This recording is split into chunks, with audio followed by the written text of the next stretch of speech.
Underdog Fantasy is the fastest-growing fantasy app and easiest place to play fantasy sports. Just jump on UnderdogFantasy.com or download the app, draft your team, and that's it. And if drafts aren't your thing, they also have a pick'em game where you can win 20 times your money in a single night. Use promo code RADIO, and Underdog will double your first deposit when you sign up with up to $100 in bonus cash. Deposit $100, get $100 free. That's promo code RADIO. Terms and conditions apply. Target has Laundry Day covered because they offer a great selection of concentrated Tide Pods to help with all your laundry needs. Tide Pods clean, freshen, and help rejuvenate your clothes with odor fighters and stain removers. Did you know Tide Pods clean better than the leading liquid bargain detergent? Tide Pods are powerful enough to make your whites white and your brights bright, even in cold water. Just toss in 1 Tide Pod for small loads, 2 for medium, 3 for large. It's that easy. For great value and convenient pickup options, get Tide Pods today at Target.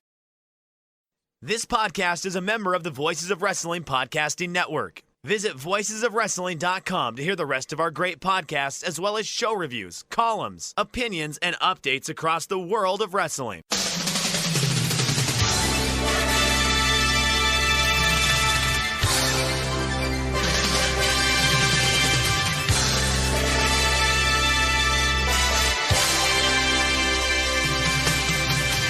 Hello everybody and welcome to the Super J-Cast. I'm Joel, joined by Damon McDonald. It is Friday the 27th of May 2022. This is episode 212, the podcast of choice for former IWGP World Heavyweight Champions and faction leaders who are receiving medical treatment.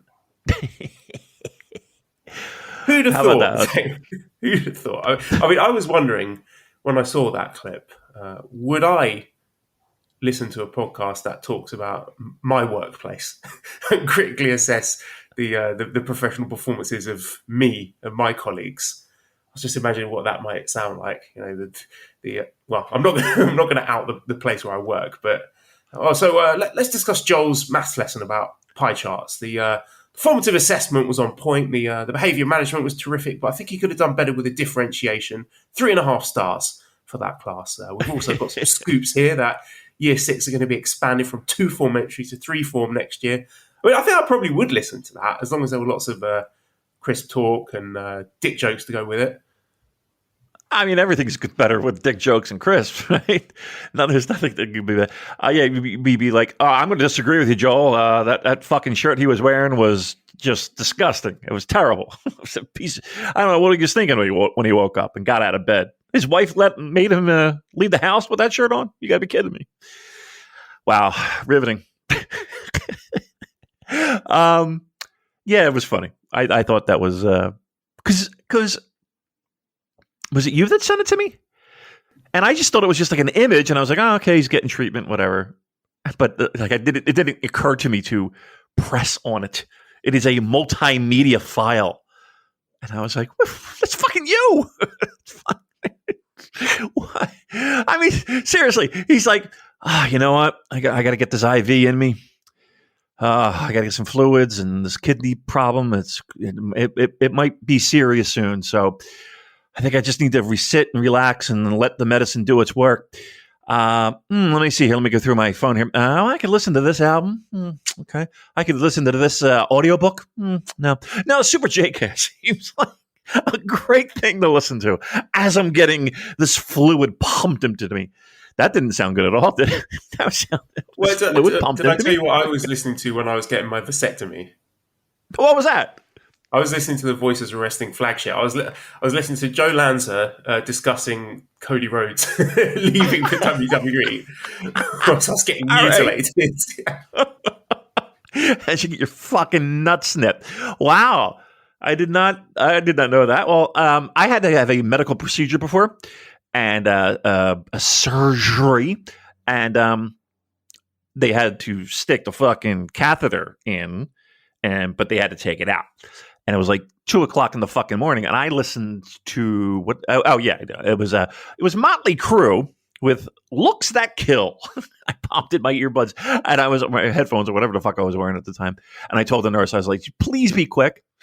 Please handle with care." And then she joked and she was like, well, there really wasn't a lot of tube in that fucking cock of yours, if that's what you want to call it. Fucking embarrassing. That's not true. That didn't happen at all. But that did pull. She just fucking banged it right out. I was like, oh, we're done? She's like, yep, we're done. Motley Crue, looks that kill. So every time I think of it, I think of a tube coming out my pee hole. Yeah, so listeners, get in touch with us if you listen to the Super J Cast whilst you're receiving medical treatment, and let us know how it went. Hopefully, provided you some solace or distracted you or annoyed you so much that it took your mind off whatever was being done to you. That's our goal, right? That's our goal. I always love it when people comment that they're entertained and they're enjoying their commute or whatever the case may be, more than I do when we fucking nailed. Oh, that was my phone. When we nailed the scoops with a Z, right? It always makes me feel better. Although I do take great joy when we are fucking right and we shut all those, as you like to say, pea brains. That was the funniest fucking thing. When you wrote pea brains, I almost fucking died laughing. It was great. Pea brains. I said it all day today. Yeah, so this is all the Great O'Khan stuff that was coming out yesterday. And yeah, it was amazing, Damon, because there's people, I'm not going to name names here, but there are people in this internet wrestling community of ours who will throw takes out there and often just dig their heels in and refuse to back down and will argue about it for hours and hours and hours. But not yesterday, not when it came to Great O'Khan. There were 3 separate instances of 3 people who are notorious at that, who threw their Great O'Khan take out there and just got so absolutely dogpiled for the Great O'Khan fan club that they just deleted their tweets. They were just like, oh, fuck, this isn't worth it. They backed down, which was incredible. But you know what, though? Yeah. No, okay, I was going to say, look, that's good, though. They throw in the towel. Fine. Delete the fucking tweet. Here's the thing. There's nothing wrong with deleting the tweet. There's nothing wrong with deleting the tweet. If in fact you know, well, I'm on a fucking island with this dopey opinion, delete the tweet. That's fine. Yeah. That's fine. You know what it is that someone said on our Discord, I apologize, I can't remember who it was, but they said this is the real sign that New Japan Pro Wrestling is back, when there's people throwing out bad takes, dog shit opinions that are like 2 years old, but digging their heels in and just regurgitating stuff that other people have said because they're not actually watching the product. So when I saw that, I was just like, you know what? They're right. New Japan's back. Because this is predicated by Khan on the Cob making an appearance on AEW Dynamite, which I thought was really cool and exciting. I love that. I think they're going to do great there. I think they're going after the ROH tag team titles. And then the photos emerging from and videos from Great O'Khan's big night out in Las Vegas, where he's getting spanked in a novelty restaurant. He's stuffing his face with burgers. He looks like he was having a good time with a couple of 2 young ladies there on the street. Yeah, riding an enormous mechanical penis. He's just having the time of his life there, wasn't he? His face on that. First of all, let's say you own an establishment, Joel, maybe a bar or a nightclub, and you're like, you know what would bring in the people? A mechanical bull? We need more than that. How about a mechanical bull that's actually a penis? That's what we. But his face, O'Khan's face, like he's holding on to this. He's sitting on. It's a mechanical bull. If you haven't seen it, it's a mechanical bull, like you would see in a hunky tonk type bar. But it's a penis. It's a gigantic penis. And he's like wrapped around it. And his face is hilarious. Yeah, he's having the time of his life. Like, he's doing it fucking right. Like, he's just, I don't know. Maybe, look, sometimes the fucking madness finds you. You know what I mean? Sometimes wherever you turn, the madness is there. He's finding the madness. Like, it's fucking, like, and he's loving it. He's loving life. I couldn't be happier for the guy. That was fun, though, on AEW. That was pretty good. It definitely surprised me. I did not hear of any whispers of that, but that's, look, if anything, pro wrestling right now is so exciting because I say this with all sincerity. You have no fucking idea who's going to show up week to week. You know what I mean? Like, it's really fun. It is. This is what we want. This is, and imagine when it's vice versa, when it's the other way around and people are showing up. I'm telling you, we're back. I hate to beat that dead horse, but we're back. We are back. That is right. And we might be back all the way, Damon, because according to Kevin Kelly, he's pretty adamant that cheering is going to be allowed in time for the Best of the Super Juniors final. So Louis says, if there was any doubt New Japan can't deliver, the Korakuen Hall shows are proof. The crowd has been as close to cheering crowds as we've gotten. How sweet is the Best of the Super Juniors final going to be if crowds can cheer again? Yeah. I tell you, I feel bad for the people who attended those Korakuen shows because they wanted, there were many times where they wanted to just let it out. You can only stomp and clap so much. Your hands start to swell. They wanted it. So yeah, hopefully, look, not hopefully, it's coming. It's right around the corner. Every indicator is, there's a possibility that it could happen for a final. I think right now, if you were a betting man, I think G1's going to have some fucking cheering. That's fantastic news. And I can't believe that it's taken, over 2 years? But yeah, it finally happened. We're excited about people being able to cheer. But here's the thing, too. As silly as that sounds, it really is true. Like, I'm excited for those people that can finally cheer. And when it happens, it's going to be great. It's going to be it will be great. It will be great. Also saw some news here that Gabe Kidd is back in Rev Pro, so good to see him back in action. Hopefully he's managed to get himself happy and healthy again. Rob says, what do you think the plans will be for Gabe Kidd after his return to action in Rev Pro, or do you think he's going to stay in the UK for a while? I think he should stay as close to home as possible. And I'm going to say this with sincerity in my heart and all the love I can give the guy. It's good to get back in the ring. Absolutely. Do something that you love. 1,000%. Let's not just jump into the deep end of the pool, right? Let's take our time, right? Because, it's great that you're back in the ring. Love it. Love to see it. Very good. Good for everyone. But, don't put too much pressure on yourself to get back to where you were quicker than you're ready to. That's the best advice I can give. Don't put any additional pressure on yourself to get back to a spot that you might have been at that you might not be ready to. Work at your own pace. So I was happy for him, but I'm not going to lie. There was a piece of me in the back of my head that said, okay, you're an adult. You can make these decisions, but I hope that you had some discussion with someone about those decisions to make sure it's the right decision. So there you go. That's my mental health hot take.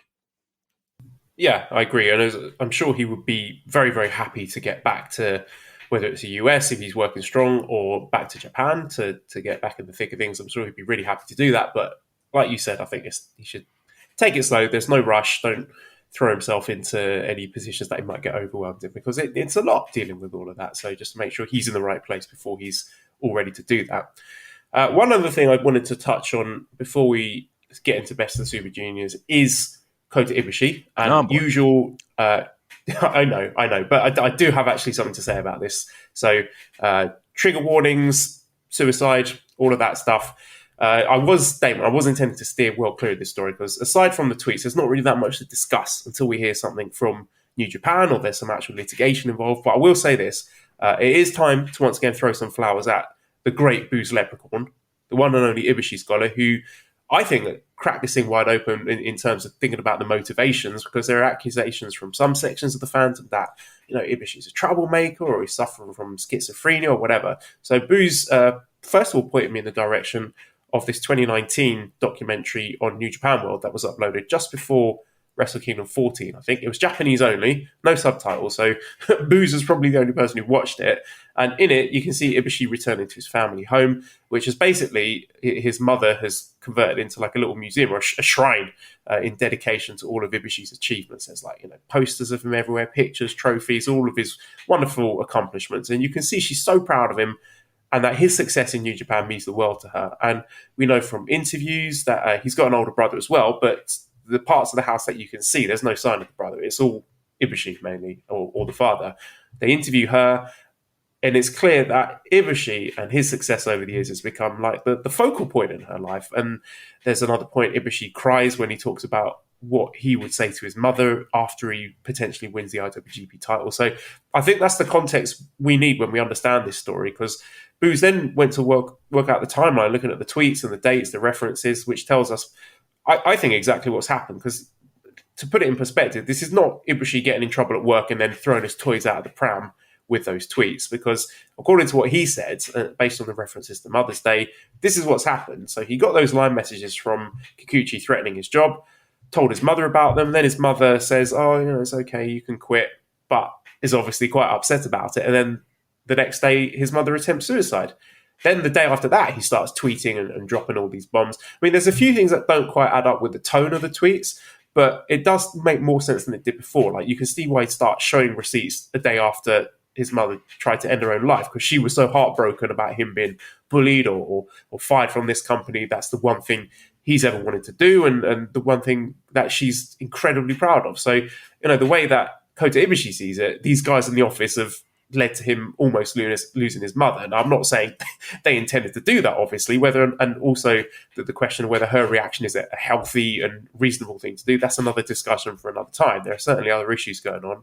But either way, it just seems like Ibushi doesn't give a fuck anymore. He's got nothing left to lose. So bravo to Booz for figuring all that out. And when you understand all of that, you can see that it's not as simple as just quit, go work somewhere else. It seems to me that he's out for blood. Like, there's no way he's going to go back to work for them while guys like Kikuchi and Obari, the people he thinks are responsible for his mother's suffering, haven't even apologized to him, apparently. So, I'm not even saying who I think is right or wrong, because we don't have the details. We've only got one side of this. I'm just sharing Booz's theory as to how it got to this point. And while I'm at it, let's just say one thing. Can we stop with the Golden Lovers fan fiction? Oh, yeah. When you actually understand the situation Ibushi is in, you can see how saying something like, Kenny-chan, go and save Ibu-chan, bring him over to AEW, is wrong and unhelpful on many, many levels, right? This is a 40-year-old man dealing with a very serious and upsetting situation. So stop it, please. He's not Princess Peach stuck in a castle. He's not waiting to be rescued. Grow up. These are real people with real problems. They're not part of your elaborate shipping fantasies. And anyway, Ibushi's done with being infantilized. He says he's got 2 lawyers.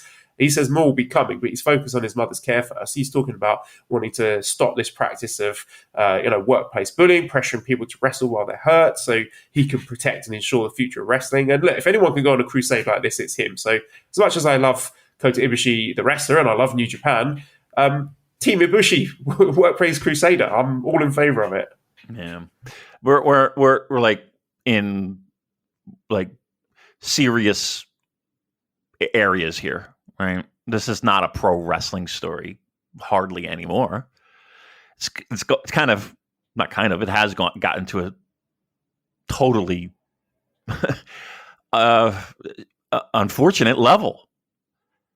From a pro wrestling perspective, and who gives a shit? It's hard to believe that. And I sat here and I said, well, I think anything could be handled with a conversation. I think we're beyond that. I think knowing what we may know and what sounds like we do know, this is not a repairable situation. It feels like this him coming back to New Japan. To me, I don't know how that gets reconciled. I don't know. I don't see it happening. That aside, what I don't know if anyone, including this show, can sit here and speculate on what is going through that man's head. When and if that is accurate of the timeline, you can't. You don't know what's in the man's head, and to speculate like of schizophrenia or what it's just don't do that. And I'm not going to tell people what to do, but I'm telling you what to do. Don't do that. It's not your place. I wish there was a way your phone could sense that you are in a unhealthy state of mind and will not allow you to access Wi-Fi or something along those lines. Because I hate, like, he's going to be judged by those tweets and comments. Like 3 weeks ago, we're sitting here talking about the Yakuza's involvement in New Japan Pro Wrestling. And like alleged, right? But but he's good. But those things stay, and him, trying to burn down whatever relationship that he had because of the situation that he was in with his mother. Here's what I'm going to say. I think in hindsight, I would regret sending those texts. I find it hard to believe that New Japan would have known that it would have gotten to this degree. And I don't know if New Japan has reached out. I don't know if New Japan has been in contact. Apparently they have not been in any communication except via line. But we don't know. And we are getting one side of the story, and it's a horrific side of the story. I just like when we're in an area outside of, this guy wants to leave a wrestling company. I mean, you would agree with that, right, Joel?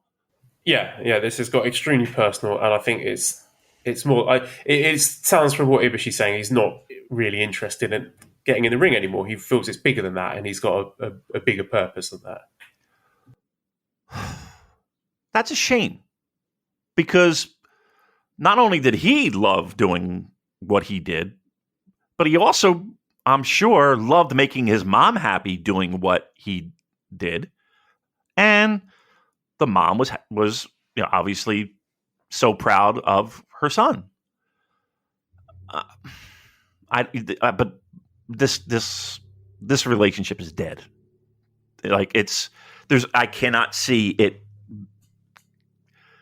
Like, how do you patch up something like this?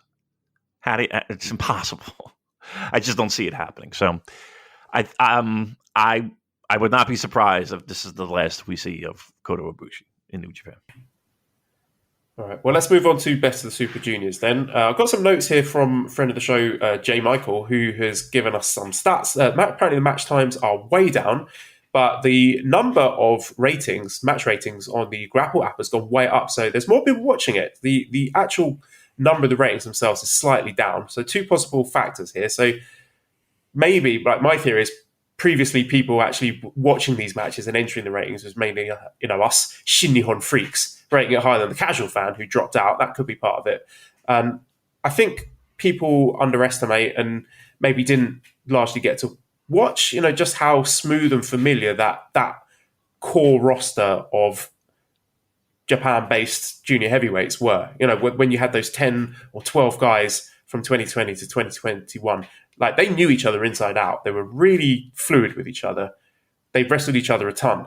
But now it's a very different tournament, isn't it? We've expanded to 20. We've got lots of first-time matches. There are guys that are not so familiar with the New Japan style, whatever that is. Lots of younger wrestlers. So the matches, we're seeing some kind of like feeling out process. And it's very, very interesting to watch. And just looking at the Twitter in general, it seems like a lot of these guys are really connecting on a personal level. They've really managed to get themselves over with the fans.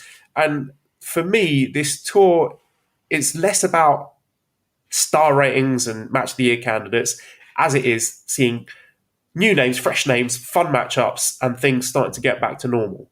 It's been like just a really fun, breezy tournament to watch. I'm not saying that everything has been super highly rated and everything is must see.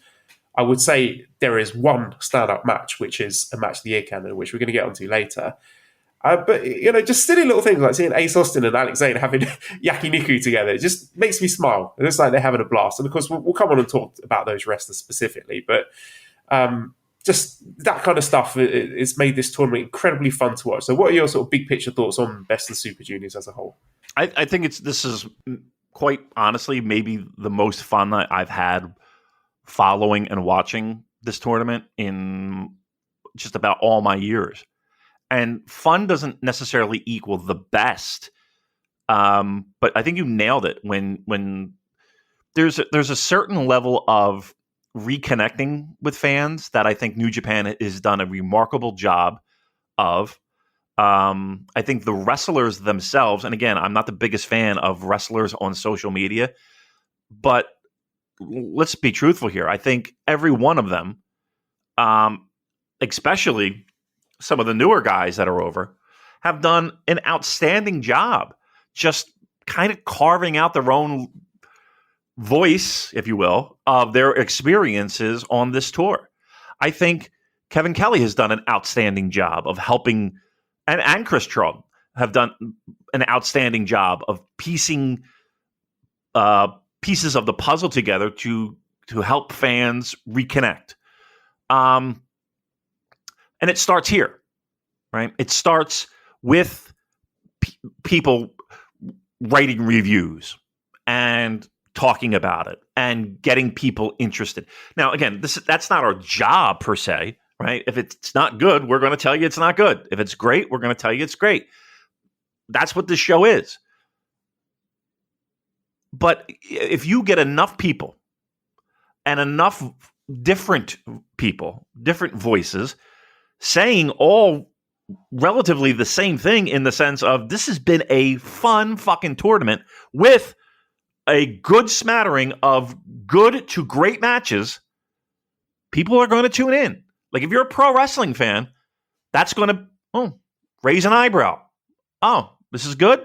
Oh, this lineup. Okay. And I think there's been little building blocks because I think when they first announced the lineup, Joel, I think people were excited. And again, the ideas of different guys from different promotions and champions from different promotions. Who's going to lie down to who?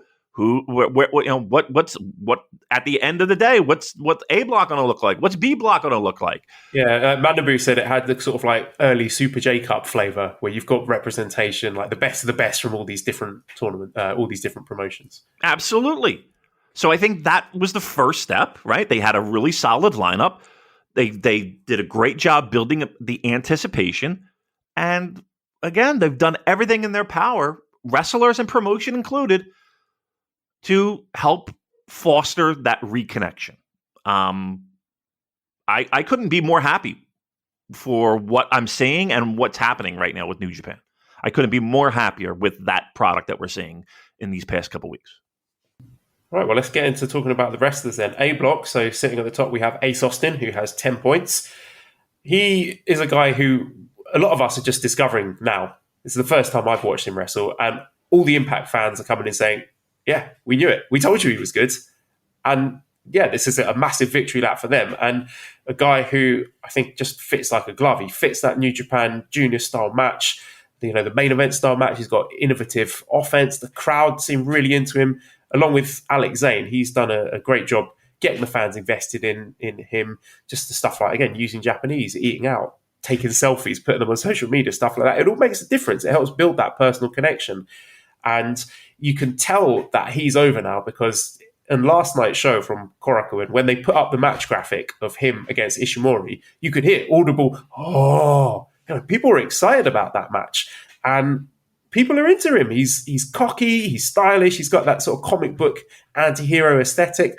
And honestly, I think this guy is a future IWGP Junior Heavyweight Champion. I think he's that good, and I think he's definitely going to get that callback. So if we're giving all these wrestlers a letter grade for how well they've done, he is getting an A from me.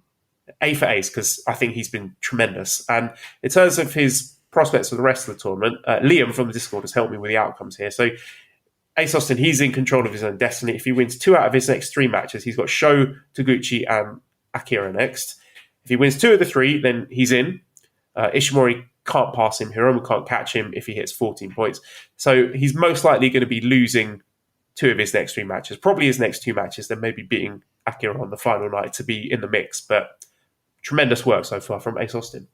I would agree with your letter. Your letter grade, I would give him an A as well.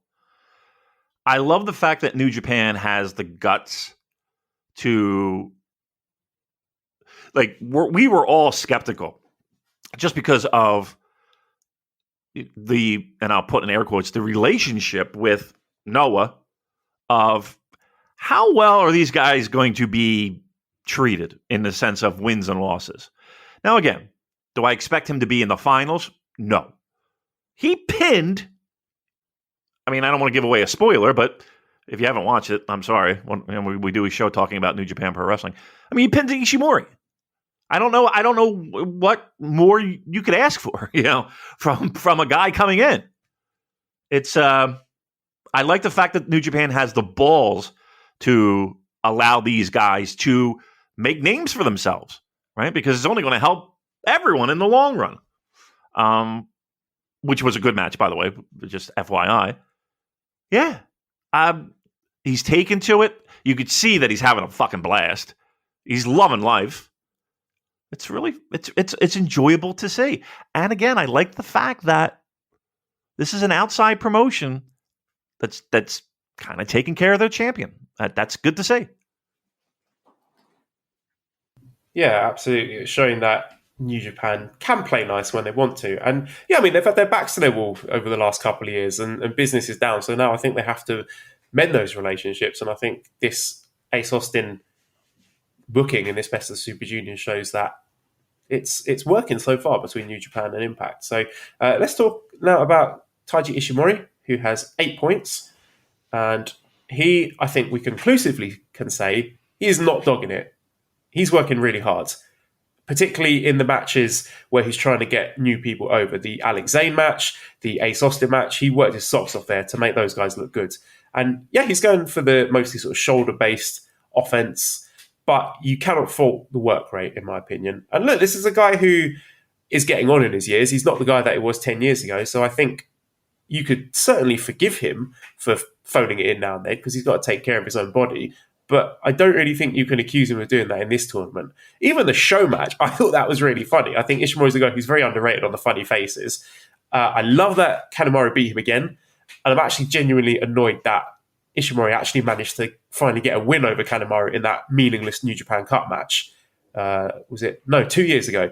Can we say that's non-canon, please? Can we say that he's never beaten Kanemaru in front of fans? Because that one annoys me, because I love the fact that every year he turns up to this tournament and Kanemaru fucking outmaneuvers him, outsmarts him, and gets a W on him. So if I'm giving Ishimori a grade, I'll give him a B+, because I think he's been really good so far. I think he's represented the championship well, because obviously he's the title holder and he's done a good job in helping other people look good as well.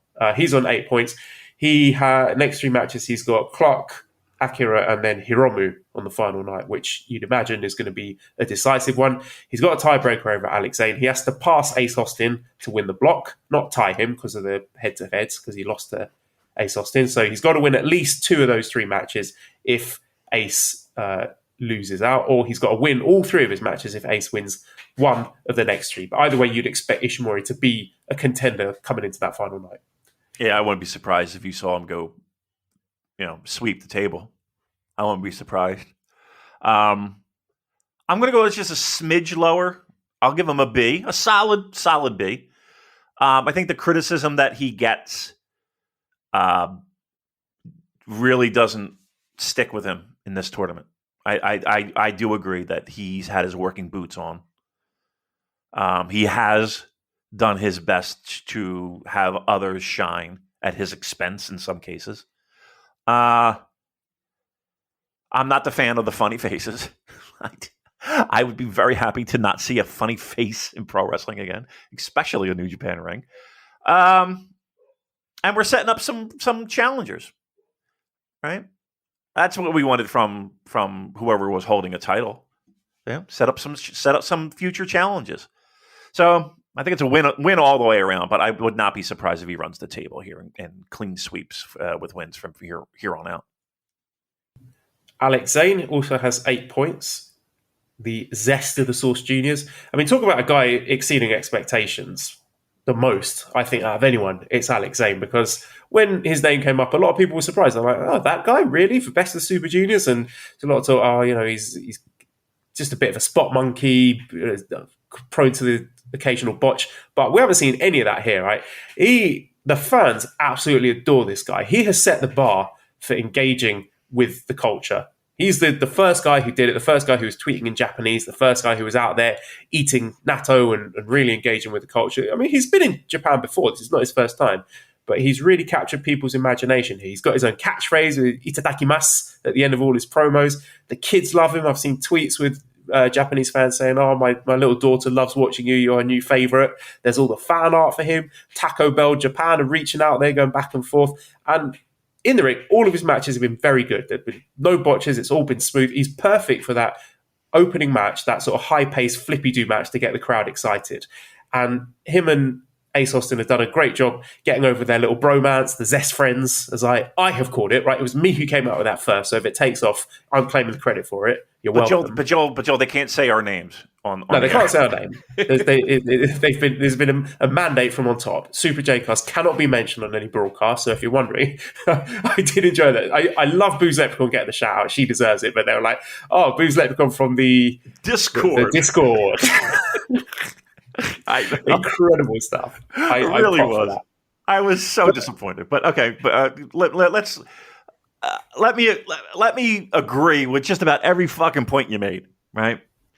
A, there was no one on planet Earth that thought he was going to do as well as he has, from not only a pro wrestling tournament point perspective, but match quality. And don't hand wave the idea of this guy not only enjoying his time there, but sharing that with a Japanese audience and, a Western audience as well, because we're living through that. Well, like, we see that and we want that. Like, that's a good thing. Like, that doesn't give him extra points in the ring. He's earned those points. Like his matches have been very good. But that just gives it a little extra flavor, a little cherry on top, that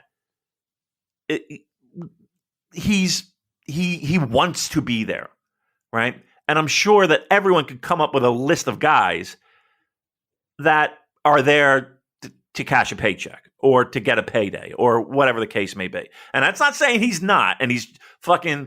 And excuse me for using pro wrestling vernacular, but he's marking out to being in Japan. Yeah, look at Flip Gordon. When Flip Gordon went over there, right. Matches were fine. I thought his performances were fine, but he turned up, he did his matches, and he left. And in between that, there was bitching on Twitter about how he can't find chicken in Tokyo. So you compare that experience with what Alex Zane is doing, and you can see why he has captured the imagination and everyone's forgotten about Flip Gordon. Right. 1,000%. That's it in a nutshell. What would you rather have? Flip Gordon? No. Right. I think we're winning and making out just fine with what we got right now. And like, talking about the Zest friends, his little buddy partnership with Ace Austin, their match together was really good as well. But I think they should be in the junior tag mix in the future. I think they should be winning the Super Junior Tag League. That to me, that's your Wrestle Kingdom opening match. It should be Alex Zane and Ace Austin challenging TJP and Francesco Akira for junior tag titles. What a great opening that'd be. Give them 15 minutes, let them go out there, do all their shit. It will be amazing. And honestly, I think by this tour alone, Alex Zane may have made himself a New Japan mainstay. He's been that good. So I'd give him an A- grade. He's been tremendous. So yeah, he's on 8 points. He doesn't have the tiebreaker over Ishimori or Austin. His next 3 matches are Hiromu, Yo, and Clark Connors on the final night. So he's got to get 14 points, and Ace would have to win 1 out of the 3. Taiji Ishimori wins 2 out of the 3, or he has to get to 12 points and Ace Austin loses out, or Ishimori only wins 1 out of 3. So Gig says, in regards to Alex Zane's offense, if you guys were wrestlers and had signature moves named after fast food menu items, what would they be? Multiverse A says, who is enjoying themselves the most? Us watching this year's Best of the Super Juniors tournament, Zest friends with their travels in Japan, or Okan experiencing Las Vegas? It's a tie because it's exactly the same, but in reverse, flip flopped. Okan loving the perverted American lifestyle, the nightlife, and just the opposite for those guys. So yeah, I mean it's fun to see. What would be my finisher? Do you have a favorite fast food item that you would name a finishing move after? It's got to be Big Mac, right? It's got to be Big Mac. Big Mac. Well, I mean, you're Damon McDonald. It would work, wouldn't right. it? Come on. How about you? For me, I really should have thought about this beforehand. Peri. Peri, yeah. Well, that would be stealing someone else's, wouldn't it? Maybe something like the one chip challenge. There's got to be something chili related, hasn't it? Some sort of Carolina Reaper based. Carolina Reaper's not a bad one, right? Yeah, technically not a fast. I'm sure there are some fast food items that claim to be named after that. Maybe the one chip challenge. I think that'd have to be it. I have good news for you too, Joel. Yeah. 2 blocks away from my hotel in Chicago, Nando's. Oh, have you had it before? No. Oh, we got to have it then. Yeah, I'm going to lean on you heavy on what I got to get, but yeah, I'm excited. Okay, well, British-based listeners or anyone who's tried Nando's, get in touch. Tell us, what should Damon order? I'll get one of everything. I'll fucking live stream it. No, I won't do that. But you know what I mean. All right, next up we got Hiromu Takahashi, who has taken a bit of a backseat in this Best of the Super Juniors. He's lost 3 in a row for all these Korakuen shows, and he's playing out this story of the knee injury, where Kanemaru basically destroyed him, and then he's lost to Yo and he's lost to Sho. So he is not being featured as prominently and heavily as he has been in the past, which I think is probably a good move. I think it's a good choice for him to step back and let some of these other guys get some of the shine and get some of the spotlight. So if I'm giving him a letter grade, I'd give him a B. I think all of his matches have been good, but there's been nothing that's been standout. Whoa, you got to see this Hiromu match. So he's on 6 points. He's got a tiebreaker over Ace Austin. He's not faced Ishimori or Zayn yet. His next 2 matches are Zayn, Clark Connors, and then Ishimori on the final night. So he would need to win out and need Ace Austin to lose 2 of his 3 matches. So yeah, he's facing both Ishimori and Zayn. He needs Ishimori to go at best 1 out of 3, Zayn at best 2 out of 3, and then beat both of them. If he loses, he's done. So it's hard to bet against him, really. I mean, if the story is going to be, oh, he's got this knee injury, but he manages to overcome the odds and get through to the final, that wouldn't shock me. Again, I think we're looking at this Ishimori-Hiromu match on the final day being a decisive one.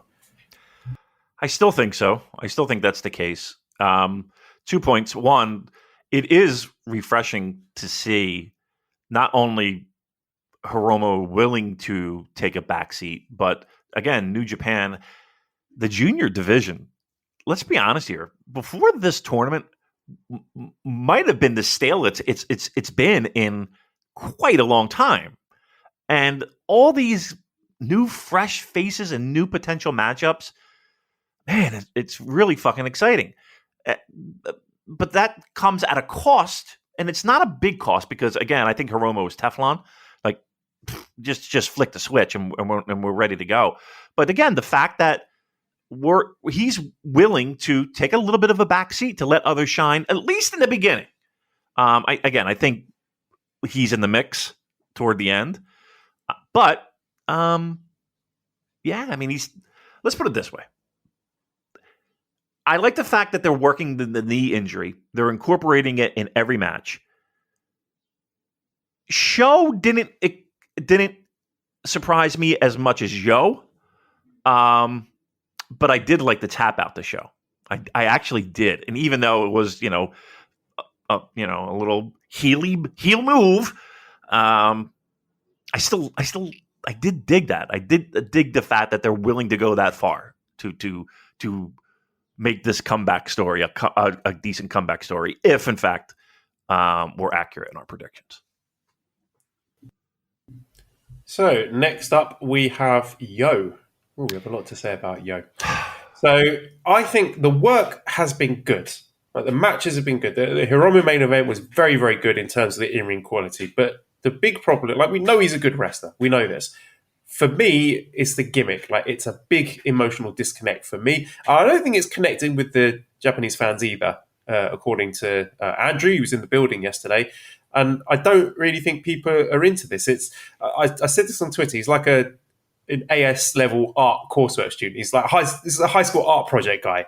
And Manabu sent me something which just made me spit out my tea. He said Yo's promo was depressing like Radiohead's song. He should use theme song like Paranoid Android. So yeah, I mean this is the aesthetic I'm getting, like sort of a vaguely depressed young artist more than a wrestler. It's unique. I mean the promo was unique. Doesn't get me out of my seat, though. I mean, Aaron Mether on the Discord said, can you talk about Yo's post-match promo after his win against Hiromu? I thought it was touching. I mean, he was certainly lampshading himself. He basically said, I know that I'm boring, but that's who I am. I'm a boring man. I have the right to be boring, which was interesting, but not necessarily something that makes me want to jump out of my seat and cheer for him. I think he needs something, maybe a fresh coat of paint, maybe a heel turn, maybe he should join House of Torture and reform that tag team with Show. Who knows? But if I'm given a letter grade, it's a C for Yo. Like I said, he's on 6 points. He's got Taguchi, Zayn, and Show on the final night. He's probably spoiling Show again, or Show will be spoiling him. It's going to be one or the other, I think. I'm not sure either of those guys are getting through to the final. I think the biggest problem is that nobody cares about him. And it's hard to care about him just in the way that he's been positioned. And yet they still kind of put him in a position to shine. I don't know if you know this, but he's a professional wrestler. And to have a promo of that caliber of, yeah, I'm boring, whatever. Okay. I mean, I know it's a promo, but it's like, why would you even say that? Like, I don't. Do you think he's happy being where he is right now? Does he look like a guy that's, and again, if this is all just a part of his gimmick that old man Damon has no fucking idea what's going on, okay, great. That wouldn't be the first time. Do you think he likes what he's doing right now? Not based on that promo. There was a level of self-awareness there which seemed to acknowledge that he knew it wasn't working, it wasn't connecting with people. Target has Laundry Day covered because they offer a great selection of concentrated Tide Pods to help with all your laundry needs. Tide Pods clean, freshen, and help rejuvenate your clothes with odor fighters and stain removers. Did you know Tide Pods clean better than the leading liquid bargain detergent? Tide Pods are powerful enough to make your whites white and your brights bright, even in cold water. Just toss in 1 Tide Pod for small loads, 2 for medium, 3 for large. It's that easy. For great value and convenient pickup options, get Tide Pods today at Target. Introducing Under Armour's Infinity High Sports Bra. Its ergonomic design is molded to support the natural movement of your body. With cord-out padding, the better breathability eliminates extra bulk without sacrificing support. And quick-dry padding is Under Armour's fastest-drying padding yet. When you're lifting heavy, running fast, and pushing yourself further than ever before, you need a bra that will help you go that extra mile and make you feel your best. Shop the Infinity High Sports Bra now at UA.com. So I mean, people do it all the time. I mean, you punch in, you punch out, you're just trying to get through 8 fucking hours. But like, I almost feel bad for him. Like, I almost feel sad for him. Because you're right, he kind of, and again, if this is a gimmick that I don't understand, okay, great. Maybe someone can enlighten me. I just don't, like, what is anyone's connection with that? I'm boring. Like, I don't know. You're a pro wrestler. Like, you could be anybody. like, yo, you could be anybody. Like, that's the magic. You know what they say in pro wrestling, like, is you take yourself, but multiply by 11. So he's done that. But if you multiply 0 by 11, you still get 0. That's the truth. I mean, I hate to be that guy, but that's the truth. Wasn't he the guy that was talking about poop? Wasn't he the poop guy? Yes. Yeah. All right. Lean into that. Be the poop guy. I don't know. It can't be any worse than what we got right now. Be poopy yo. That's terrible. That's terrible. Poopy pants. Yes. Poopy pants, yes.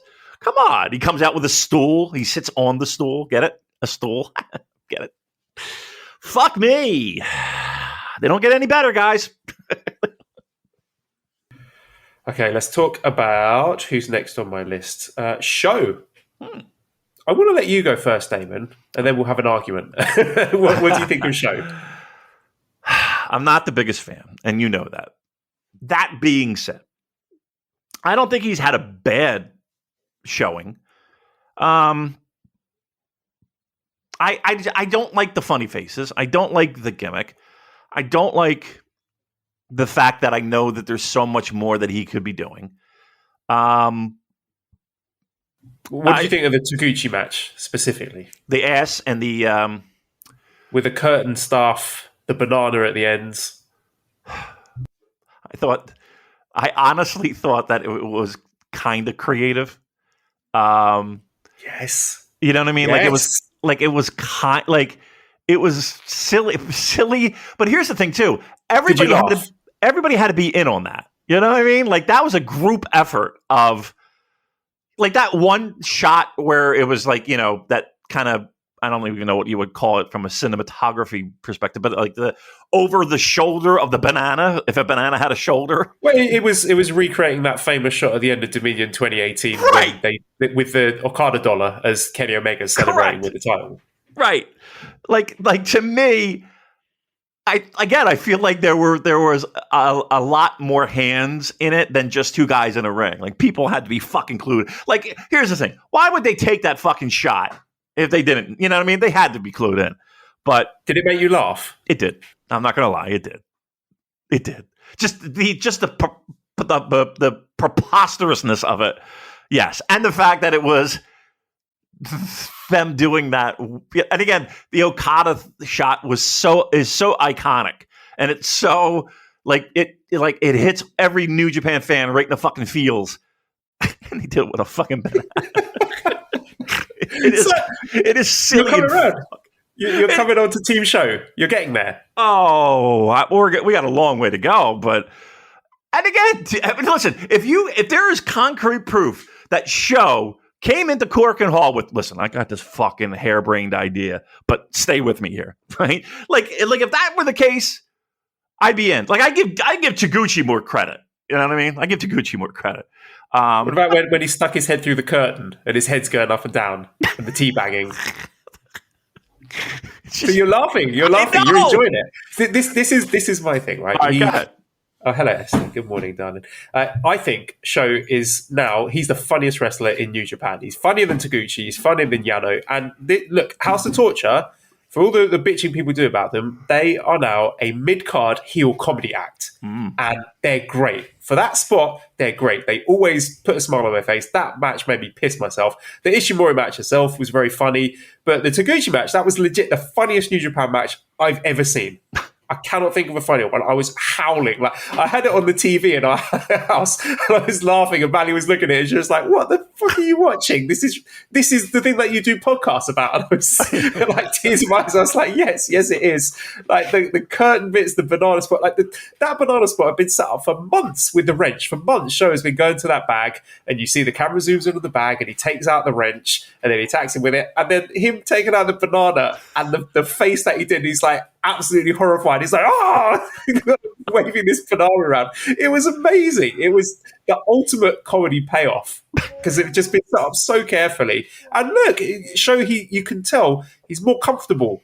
He's enjoying himself. He's mixing out creatively. And I enjoy all of his goons running in to help him win and the lights going off and his delusional promos where he thinks he's won all the matches. And little things like when he came out yesterday for the Hiromu match, and he was just sort of bopping to his music, and then he just opened his mouth. He did a big wide mouth like, oh, when part of his music dropped.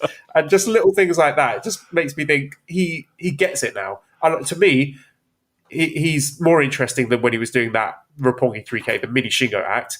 And he's mixing up the shenanigans. There's the old big power move too. You know, he'll be fucking about and then he'll just, you know, drop someone on their head with a big suplex. And I think that creates good drama. So for me, show's getting a B+.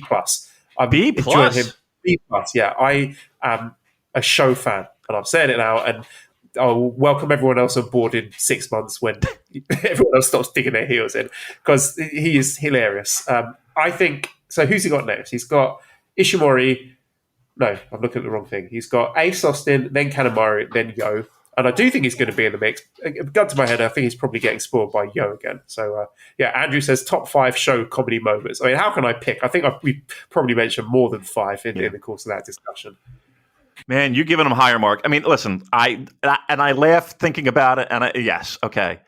I'll give you that.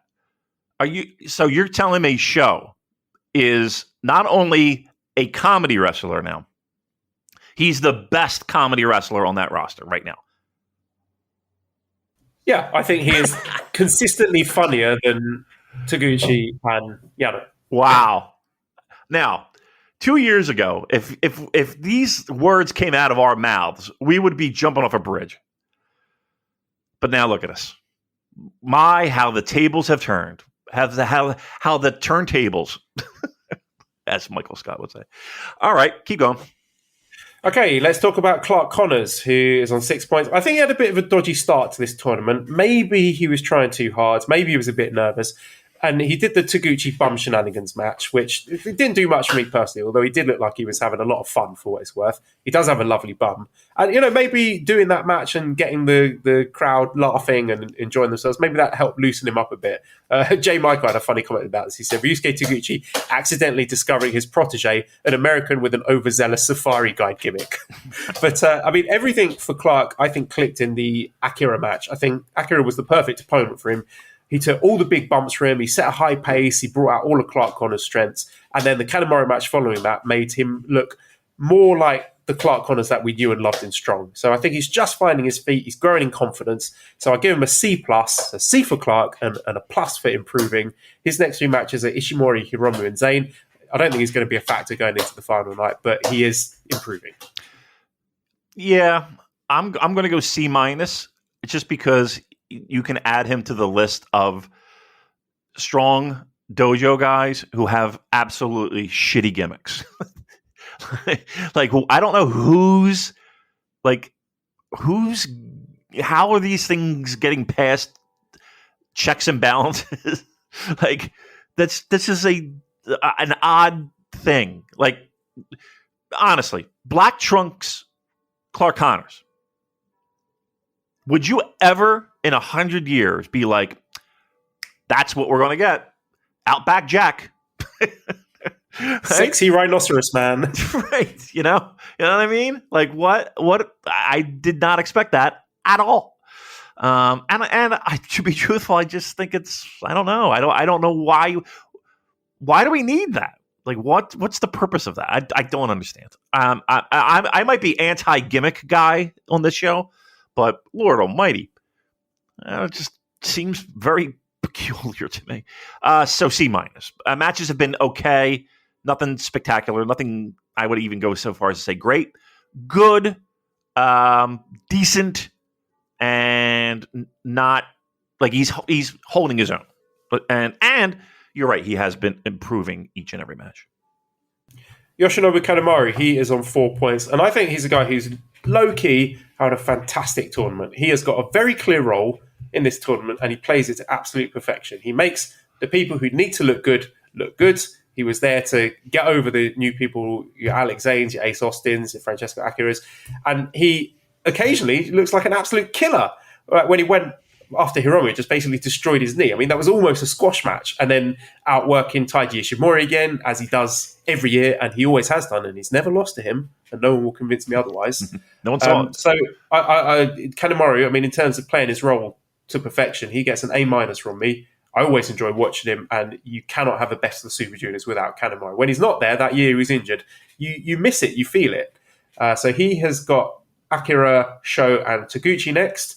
And I don't think he's going to be. I don't think Kanemaru versus Taguchi on that final night is going to be one that is playing into the final standings. But he's a guy who knows his role and he's brilliant at it. And refresh my memory. Didn't the show we just see? We had Mr. Connors getting a big win, right? That is correct. Yeah, put over Clark Connors, clean as a whistle. That's pretty cool. You know what I mean? But very much like the context of that. This is coming off the back of him on Tuesday being Hiromu, and then on Wednesday being Ishimori. So he looks dangerous. This is a serious threat, and then Clark gets the win. Yeah, I mean that's saying something. Trust me. These guys, pro wrestlers, will bitch and moan if they don't want to do something they don't want to do, and they're doing it, which I really find to be. Like, I know that the term being a professional has been tossed around in the past couple of weeks. That's a professional right there. Yeah, Francesco Akira, he's got 4 points. He reminds me a bit of 2018 Robbie Eagles. You remember Robbie came in with the heel tag team Bullet Club thing with Ishimori, and he was just like a little ball of energy and flying around the ring and just was really impressive. So the same for Akira. I think fireball is exactly the right word for him. He's this blazing little ball of energy and intensity. I think he fits the New Japan Junior style brilliantly, so absolutely no questions about his in-ring ability. He's only going to get better because he's, 22, 23 years old. He knows how to make other people look good. I thought he made Clark look fantastic in the match that they had. He flew around the ring for him, took some big bumps for him. And I guess the main thing people are asking about how he fits in with United Empire, because some people are saying, yeah, they can see it. He's just like this kind of smug little prick. But I don't know. It could be an angle. It could be something going forward where maybe he's not winning enough and he gets booted out of United Empire. But I don't think that would happen for a while yet, because I still think he has junior tag business with TJP going forward. But he's putting these very earnest promos after defeat where he's like, I tried my best, guys, but it wasn't enough. I'm really disappointed. Which is, again, it's not very heelish, but it's very compelling to watch. So I'm enjoying Francesco Akira a lot. I'm giving him a B+. His next few matches are Kanemaru, Ishimori, and Ace Austin. So again, I don't think there's any danger of him winning the block, but he's been very good so far. Yeah, I think B is a fair grade, and I think the criticism of him being a natural babyface is, I mean, he's not really been healing it up. And again, we don't need for him to turn the show, but yeah, I mean, I just think he's got. You did make a good point with the Robbie Eagles analogy. I love that these guys are all just shining in decent spots just to get people familiar and warm them up to the idea of them coming back. The juniors have gotten so much more interesting right now. I know I've said it before on the shows. It's unbelievable how this tournament has sparked new life into that fucking division. And then last in A block, we've got Ryusuke Taguchi, who's got 2 points. He's already eliminated. I mean, for me, the bum shenanigans, they're a bit long in the tooth at this point. But I did say the show match was genuinely hilarious, so he played his part in that. Will we get to see serious Taguchi in this tournament? He's got Yo, Ace Austin, and Kanemaru left. So I wouldn't hold my breath for tap on the shoulder, big match Gooch to be making an appearance anytime for those 3 matches. So Taguchi gets a C- from me.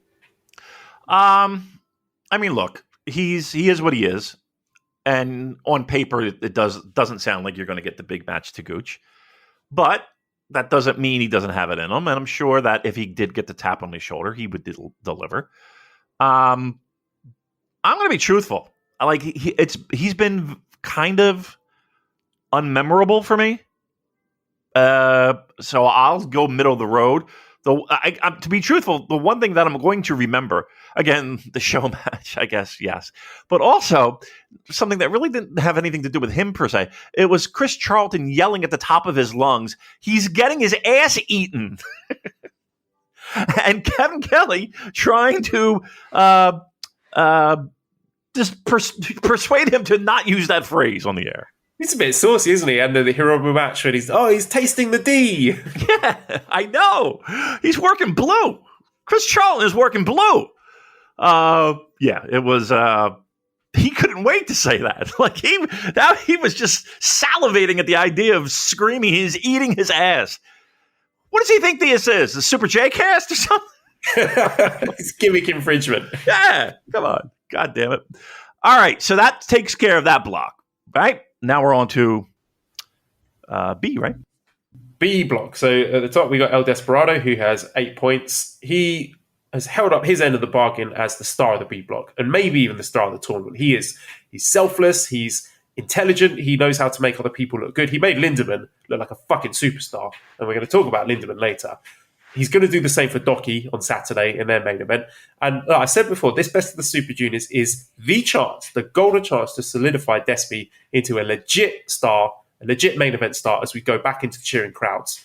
Rather than just being, he was the COVID era stopgap champion. He deserves it. Like, what more can you say about Despy? He's fantastic. So he gets an A from me.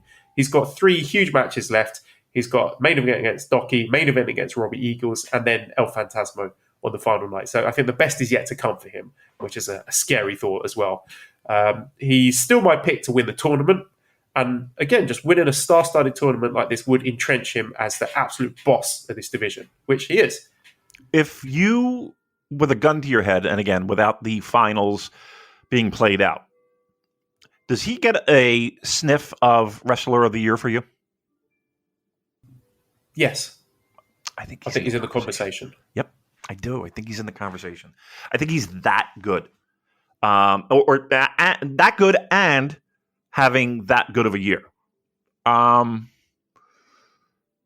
Yeah, he does make everybody look good. And remember, this is coming off that craziness on that Taichi Takamania show that was just crazy in and itself.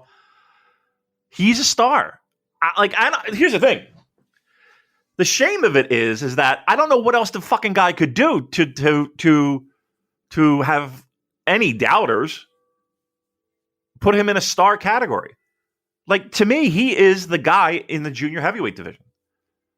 And I love the fact, and as we talked about before, how Hiromu is taking a little bit of a backseat, early in the tournament. I get it.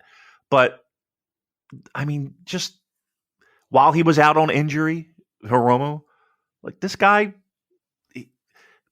he was a shining light in a time when it was pretty fucking dark. Right. Yeah, we did not have much to get us excited during the dark days, the pandemic era. But he was one of the few guys where he sort of shone a light on everything, and a guy that we could get hyped about, a guy we could get excited about. And that could have ended the minute that more fans are allowed in. Okay, they're clapping, and he has not dropped the ball. Like he has just kept going and going and going. A. I mean, I don't think there's any doubt. A for El Desperado. Next person is El Fantasmo, who's also on 8 points. And I think he has found that perfect balance between being an annoying shithead who will occasionally cheat to win, but also being the guy, deep down, he's a tremendously physically gifted athlete, a proud prize fighter. And, he's going from these matches where he's accidentally unmasked Titan, and he's, trying to steal what Doki used to beat him, and it didn't work, and he's playing possum to beat Lindemann, to that main event at Korakuen Hall against Robbie Eagles. And he nearly had that moment in the 2019 Super J Cup final when he was wrestling against Ryu Lee, and then there was some accidental blood, and I thought that could have been the moment where if he went serious, then he could have made himself into a star. But it wasn't. This is what New Japan do when someone is debuting a new heel gimmick. They do the same shit for 2 years, the same cheating spots, the same interference spots, until you're absolutely sick of them, until they start doing something interesting. I don't know if that's the training wheels formula or whatever, but this match, this El Fantasma against Robbie Eagles, is the match we've all been waiting for. He was the perfect foil for Robbie, and I just love having them positioned together with these New Japan career rivals. They've met before in Best of the Super Juniors, the big angle of him leaving Bullet Club and Will Ospreay figuring into that, and they just brought the absolute best out of each other. That is my match of the tournament by far, in what I think has been a really good tournament. And I think it's in the conversation for match of the year. The length of it was perfect. It went I think it was 24, 25 minutes. And the fact that all the other matches had only been sort of hitting around 15 minutes made this one stand out and feel more epic. And that definitely helped. They nailed all the high spots. There were some incredibly dangerous, perfectly executed moves by him. And he just went into that extra gear that up until this point, he was too much of a twat to bother with. And that's when you know that a match is special, when, you could see it in his face. He had that fire in his eyes where he was just like, let's fucking go, taking off the elbow pads and going toe-to-toe, the elbows. And we knew he was capable of it. This is not a surprise to me because I've been banging this drum for ages. But up to that point, his character arc had not necessitated that performance until now. The perfect moment for it. And of course, the Kenny Omega comparisons I've made will continue just in terms of the trajectory. A guy who was a junior sort of mid-cards comedy act in Bullet Club to now having, I think, better things in front of him as potentially moving up to heavyweight. Now, the thing is, he's 35 years old. Does he have enough time to become a heavyweight main eventer? I don't know. I hope so, because the company love him. He's a workhorse. He's loyal. I think if he achieves, half of what Kenny Omega's achieved, it will be a tremendous career for him. So I'm really excited about what the future holds for him. So to give him a grade, I would give him a B+. I mean, that match was fantastic. If all the matches had been like that, it would be an A+. But the fact that all the matches weren't like that made that match even more special. Thank you. And he's the dark horse for this tournament. I think maybe you might have said it before, but I think it's going to come. So let's look at what he's got left. He's got TJP, Wheeler Yuta, and then Despy. So you've got to circle that Despy match as the big one that's going to decide the block there. And Adam says, when will people be ready to realise that ELP is the best junior currently in New Japan? The dude is a workhorse, has insane amounts of charisma, does moves that no one else can, while putting on a great story-driven matches when needed. So David, talk to us please about ELP. Best heel. I mean, look, he's going to give you those matches that might infuriate you.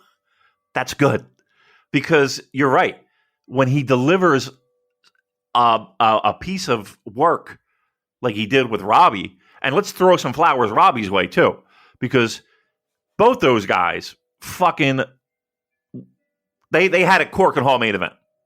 They had a Korakuen Hall main event worthy of being in consideration of match of the year. That's high praise. I don't know how else we can say it. ELP, you're right, walks that fine line between the shithead and the great fucking wrestler. And besides that, he's quick-witted, he's funny, and he's able to annoy, but he's also able to deliver things like we just saw that have you on the edge of your fucking seat. That's a special kind of pro wrestler, right? Like there's not too many that can do what he does on a consistent basis.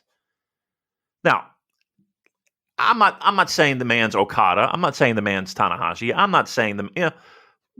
What I'm saying is that you have arguably the future of, if not Bullet Club, a heel faction or a babyface faction for New Japan Pro Wrestling.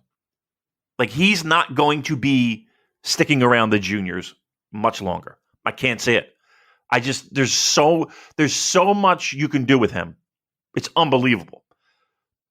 Robbie Eagles.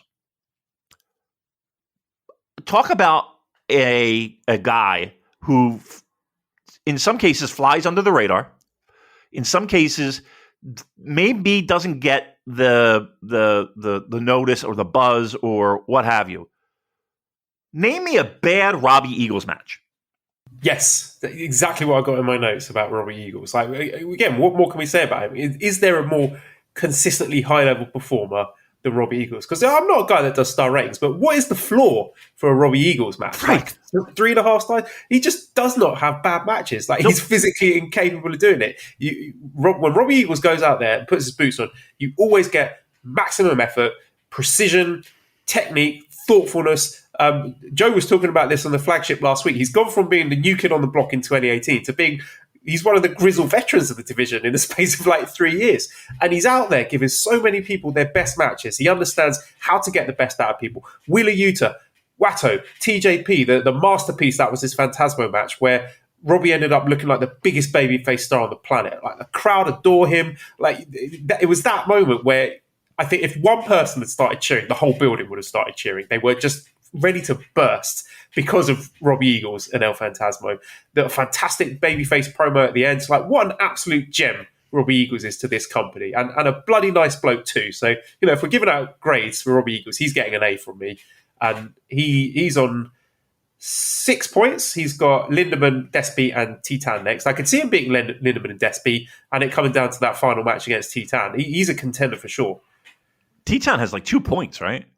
That's kind of surprising to me, but okay. Robbie Eagles, I'm sorry, is maybe the most underrated guy in the juniors, if not the entire roster. Like, he's that fucking good. And again, name me a bad Robbie Eagles match. Like, if you are, I kind of think you're nitpicking things because trust me, I haven't seen it. I really haven't seen it. And again, ELP, best New Japan match. Oh, by far, right? Pretty good. Look, here's the thing, and this is not a disrespectful comment or meant to be a disrespectful comment. We're talking about Robbie Eagles and ELP being in contention for match of the year, and we're not even talking about a finals. We're not talking about a semifinals. We're in the middle of a tournament. Main event, Korakuen Hall, special. Don't get me wrong, but that's where we are with these juniors. Out fucking standing. Right, let's talk about El Lindemann, who's on 8 points. And I think, it might surprise you, I think he edges it as tournament MVP so far. His energy, his enthusiasm, not to mention his balls to the wall, wild man wrestling style. This little orange goblin zipping around and suplexing people out of their fucking shoes. He's got a fantastic crowd connection. He's working the crowd like a veteran. I thought the Despy match was outstanding. That is a very close second for me. And it was a real star-making performance. Like, after that match, I was thinking, this guy needs to be signed to a full-time contract. This is the next star of the division. And giving him that main event win over a top star like Despy in Korakuen Hall, that's not an accident. That is very, very meticulously done by design. And some of us laughed when he lost his opening match to Docky and we're like, oh, look, the Glade guy's getting jobbed. But this is what brought Lindemann to the table. They're saying, have a little taste of this. A little taste of being a legit star. It's right there in front of you, Lindemann. You just have to reach out and take it. Stop fucking around with the SEMA traveling circus. Sign on the dotted line. You'll be a made man. That is what that main event told us. Now, we can see why New Japan play nice with other companies when they need to, but you can bet that, this is just a little amuse-bouche of what El Lindemann could be dining on if he wants to come to New Japan, because I think that door is open for him. So Lindemann, I give him an A+. I think he's been brilliant. Looking at his next few matches, he's got Robbie Eagles, he's got Master Watto, and he's got Bushi. I think he's probably losing to Robbie Eagles, maybe Watto as well, then beating Bushi, but I think he's going to be in the mix as well. But I have loved El Lindemann in this tournament. You've liked him more than me, but that's not to say that I haven't liked him.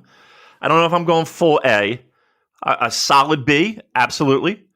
Here's the problem this company now has, though. There's no way that we're signing everybody that we could, right? Like, all these guys are not getting contracts. So I ask you, Joel, host of the award-winning #1 New Japan Pro Wrestling podcast, with countless listeners, who gets cut? Who does not get a contract? I don't know who are we talking about here? Who's on the table as far as people angling for contracts? Okay. I would take any of the imports from the US. I would take. I'll give you 3: Ace Austin, Alex Zane, and I think he may already be under contract. He's been working strong so regularly. I mean, we'll come on to TJP. I think Ace, Alex Zane, and Lindemann all deserve one, quite frankly. Okay. All right. I mean, that's 3 juniors that they're signing. 4 if you're counting TJP. I don't know. Well, here's the thing. I mean, just because they did well doesn't mean they're getting contracts, right? Let's. I mean, our wants aren't necessarily their desires, right? Let's put it this way: do you think any of them get contracts? Not probably what you not. want. Yeah, No. probably not. I think they would have to do more than one good tournament to be offered a contract. Maybe they don't want one. Maybe they're happy working where they are. Who knows? Yeah, I mean, that it is a bit of a commitment to say that you're full time, but all right, I don't. I just I don't want to get ahead of myself, and I don't want to get overly excited and be like, well, they should sign this guy and sign this guy and sign that guy and sign this guy. Probably not, but I would have no problems. I would have no problems if they did offer him a contract, but I think reality is none of them are going to get long-term contracts. Yeah, probably accurate. That's my prediction. All right, let's speed it up a bit here. So Doki has got 6 points. He, a man who respects his wrestling history, from the little Attitude Era shout-outs to the finish of that ELP match, which I really, really loved. How great was that? Like that callback to the Liger Sasuke Super J-Cut spot. And look, I love Doki. I think he's great. I think he's actually improving without losing that wild, reckless edge that makes him so fun and compelling to watch. Right, my theory about him is first Best of the Super Juniors in, was it 2019? He got 2 points. 2020, he got 4 points. 2021, he got 6 points. This year, he'll get 8 points. Every year he enters, he's going to get one more win than he did last time until he wins Best of the Super Juniors in 2026. So that's my theory. So Doki, B+, his final few matches, he's got Despi main event. So circle that one. That's going to be crazy. Then he's got Titan and Watto. So probably winning one out of those 3, but I think he's been really good so far. So B+ for Doki. I would go B+ as well. And I would say circle those 2 matches, the Titan match and the Despi match. Those 2 will be fucking great. Wheeler Yuta, I think we've seen, he's got 6 points as well. We've seen glimpses of what makes him special, little glimpses of that star quality. I think he's been good, but it's such a strong field this year that he's towards the bottom end in terms of performance. And again, that's not to say he's been bad. There's just been a lot of people who've been better than him. And, he's a young guy. He will improve a lot. He's going to bulk up physically. He's probably going to be a heavyweight. So I think this tour is more about what he can learn from guys like Despi and Phantasmo and Eagles and TJP than him going out there and having bangers every night. And look, he's been very good in the spots that he's been given. I thought the main event against Despi was solid, and he's done well for a relatively inexperienced youngster. So I'll give him C+. His next few matches, he has got Watto, then ELP, then TJP. So he's probably hitting 8 points, maybe 10. Jacob says, now that we've seen what we've got with Wheeler Yuta in the tournament, do you think it's a disappointment that AEW sent him over some of their other guys like a Darby or a Kyle O'Reilly? No, I mean, I think the idea is for him to get some experience and learn from these guys, like I said. Yeah, I agree. I would give him a B-. I just think back to like our preview shows and all that, and us talking about, what man, how's he going to lose? I mean, he's a AEW star and blah blah blah. And, lo and behold, yeah, he can lose. And truth be told, it might be a good thing. It probably is a good thing. But he's been fine. He's been good. I don't know if he's shined, but he's been good. He's been good given the fact that everyone kind of circled him and was maybe expecting bigger things. Right, TJP, he has 6 points. Every roster needs a TJP. And again, you don't have to like the man, but anyone who's out there denying that he's a quality wrestler is fooling themselves. He's been really fucking good. He is smooth. He's technically perfect, honestly. He knows how to lay out a quality match to make other people look good. just a savvy veteran who's going to be, I think, really valuable to New Japan, both in Japan and in the US. And he's unlikely to be winning any big titles, but he's just a great wrestler to have around. I thought the Titan and the Eagles matches were both excellent.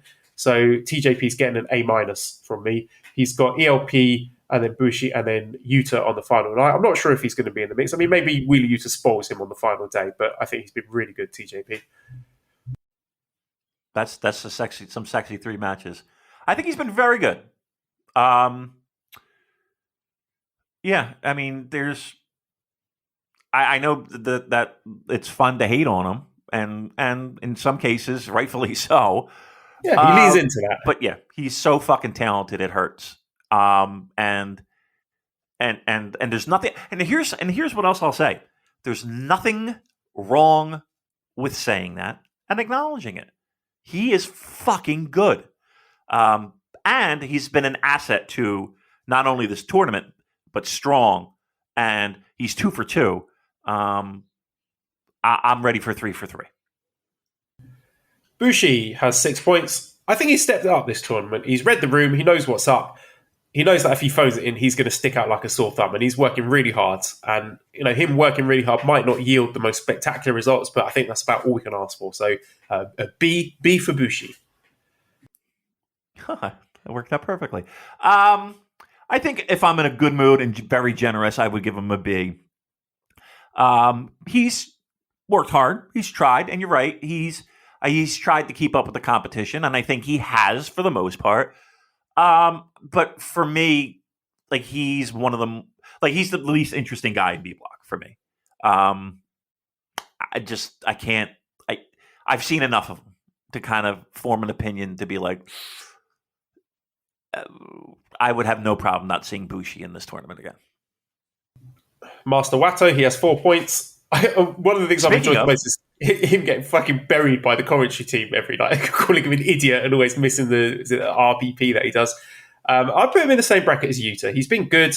He hasn't fucked anything up in a serious way to derail any of his matches. I thought the Eagles and the Destiny matches were very good. And he's always most impressive against guys that he's wrestled plenty of times before. He finds it more challenging against newer opponents, which is understandable. But I think he's been fine. I give him a B-. Michael says, can Damon give Master Wato an apology? He's been pretty solid, honestly. Nope. Nope. And nope. And I'll tell you why. He's been okay. He hasn't killed anybody in the fucking ring yet. Congratulations. But he has really, and again, maybe it's, I wanted to say maybe it was because, he's working with a guy that is a different style in Teton, but did you watch that Teton match? Like, that felt very clunky. Like, it felt very disjointed. Yes, agreed. That was probably, if I had to say one match was bad in this tournament, that one, I was just like, oh, this one kind of sucks. Right. Thank you. And again, he spent a lot of time in Mexico. Correct me if I'm wrong. You would think that he would have some familiarity. It doesn't. Like, everything just feels like it's a fucking struggle. Like, he's just, I don't know. Not that he's lost, but he's just not. Like, seriously. If you have any doubts, fucking compare him to Robbie Eagles. Right? Like, there's no comparison. Like, Master Wato looks like a fucking engine without any oil. Like, he's just fucking clunky. Like, it's fucking slipping gears. I don't know. Boy, I don't know. I mean, listen, I appreciate that a lot of other people have more patience than I do with him. But, come on. What the fuck are we doing here? Okay, Titan, he's got 2 points. I think if we had an unsung award, Titan would get it. He's only got 2 points, but I think he's been fantastic. He's worked his socks off. He's fluid enough to mesh his style well with others, apart from Master Wato. He makes all his opponents look like $1 million, apart from Master Wato. I think it's a shame he's got such a low score, because I think he deserves more love. I thought the ELP match was like prime Fantastica Mania. The TJP match was excellent. I think it's the kind of guy, if you take him out of Best of the Super Juniors, then the quality noticeably dips. He's that good. Like, you might not notice him because he's propping everything up. He's a load-bearing wrestler, so I'd give him a B+ for Titan. B+ is a good grade. B+. I am surprised with the point total. I mean, it's kind of amazing that you're bringing a guy over to give him 2 points. But You're right. He is a guy that makes others much better. In ring, he's been very good.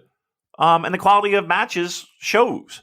So, I mean, here's the thing. I wouldn't read too much into 2 points, right? I wouldn't read too much into it like New Japan is not happy or whatever the case. Somebody's got to fucking lose, right? He's got Bushi and Doki in his next 2 matches as well. Wins, so, right. yeah, he's going to get more. There you go. All right, so overall thoughts. I love this tournament. It's fresh, it's exciting. I mean, you said it before. Think how stale this division felt earlier in the year, and now we got new stars lining up around the block to be the guy to take that ball and run with it. You know, Ace Austin, Alex Zane, El Lindemann, the younger guys like Yuta, Akira, and Clark, who they're going to get better. We got the mainstays, the people who've stepped their game up. You know, Eagles, Phantasma. I mean, the future for this division is looking so bright. You know, if I put the gun to your head now and said pick the junior title program for Wrestle Kingdom, how's that looking? I mean, it'd be pretty hard to choose for me, and it's a great dilemma for New Japan to have. Best of the Super Juniors, hands down for me. So a few questions here. Hayden says, now that we're winding down towards the end, who do you think is winning each block? So who's making it through to the final? Damon. You think the miraculous recovery for Hiromu is in place? I kind of do. Yeah, I do. Okay, so now we got B block. I think they play it safe. I just think we're doing Hiromu Despi again, but in front of a crowd that can cheer in Budokan, that could be special. I know we've seen it before, but in front of a cheering crowd, they're going to make a lot of noise for that. I'm sticking to my guns and going with that, yeah. Okay, let me just do the strong coverage then. So let me get the results out. Who really cares about the results? I mean, listen, watch the fucking show, right? It's, right. Okay, no, I've got it here. So it's Chris Dickinson and Ren Narita went to a 15-minute draw. I mean, in terms of coverage of Chris Dickinson, I said I'm not particularly interested in watching him as a wrestler anymore. That's just a personal choice. So I will just sort of talk about it in terms of his opponents. So I thought, there's nothing new we can learn about Ren Narita in Strong at this point. If we want to see what we've got, then we get back to Japan. I think he'll be back this year. So I'm just watching this match, looking for clues to see how he connects with the crowds, layout of matches, see where he might be placed when he returns. Because this guy, he's an arse kicker, but he's also good at generating that babyface heat from underneath. So probably Hontai if we're talking factions, but very good performance from Ren Narita here. Then we had a 6-man tag match. We had Taylor Rush, Brody King, Mascara Dorada against Aaron Hanare, Great Okan, and TJP. I can't remember anything about this match. I'm sure it was good. No, here we go. So I think the Brody King against Great Okan exchanges were really good. I think New Japan don't really have a guy like Brody King since Fale has been downcycled. So I think there's a fairly good chance we get Brody King in the G1. I think he'd be something different. I'm not saying he's like one of the 20 best wrestlers on the planet, but in terms of variety, he'd be a good choice. And he's not the greatest work rate guy or anything, but again, he'd be something different. And Great Okan cutting a promo in front of a noisy crowd was great. Also good to see United Empire looking like more of a excuse upon United stable, because we don't often get to see guys like Hinare, TJP, and Okan in the ring. They're not in the upper echelons of the faction, but I think it's important to see them wrestling together to solidify that feeling of being a team. And then we also had Clark Connors and Carl Fredericks beating Aaron Solo and Nick Comoroto.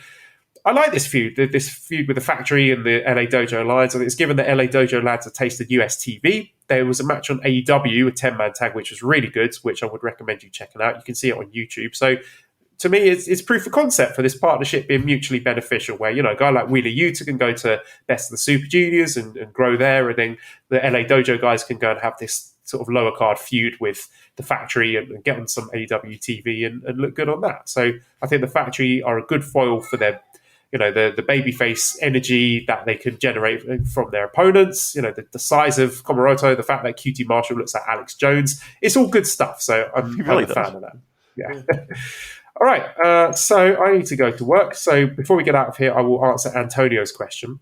Okay, so Antonio, first question is this. Do you guys think there is corruption in the company happening between this Kikuchi guy and Dick Togo and Abari to abuse power and screw somebody who isn't part scheme, plus which resulted in Ibushi's mother almost suicided because of it? This kind of relates this, which it was reported Nosawa Rongai left Noah as booking and brought the Perros stable with him to Dragon Gate, only to later return to Noah. Question is, you guys know it was announced that Dick Togo was going to return to DDT. Then main event of Don Taku, House of Torture, didn't appear at main event where other Bullet Club members did, so he's bringing the whole House of Torture group to DDT like Nosawa, or he's going to DDT by himself. Just this time, answer my question. No jokes, please. Already explained above why. Please, this time, answer my question. No, like, this media has been this or that. Just because we're talking about very serious subject, I want your scoops and thoughts about it, not ignoring or joking by act. If this never exists, a question below. Again, please, no jokes this time. Of nonsense plus there. An update to the question which Ibushi's mother almost suicided because of the situation. So, no jokes or stuff like you did before of that kind.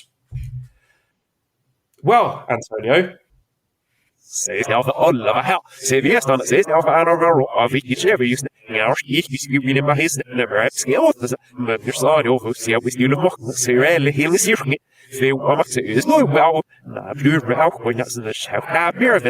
All right, so that's all we got time for this week, Damon. redcircle.com/super-j-cast. If you want to throw some money our way, Antonio, you can do that.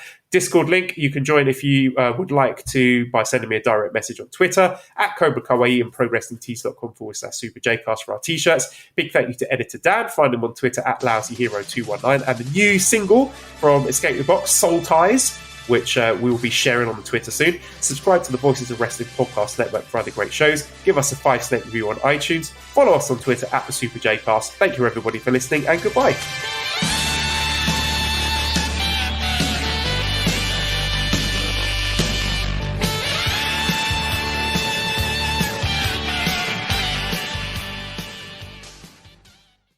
Target has Laundry Day covered because they offer a great selection of concentrated Tide Pods to help with all your laundry needs. Tide Pods clean, freshen, and help rejuvenate your clothes with odor fighters and stain removers. Did you know Tide Pods clean better than the leading liquid bargain detergent? Tide Pods are powerful enough to make your whites white and your brights bright, even in cold water. Just toss in 1 Tide Pod for small loads, 2 for medium, 3 for large. It's that easy. For great value and convenient pickup options, get Tide Pods today at Target.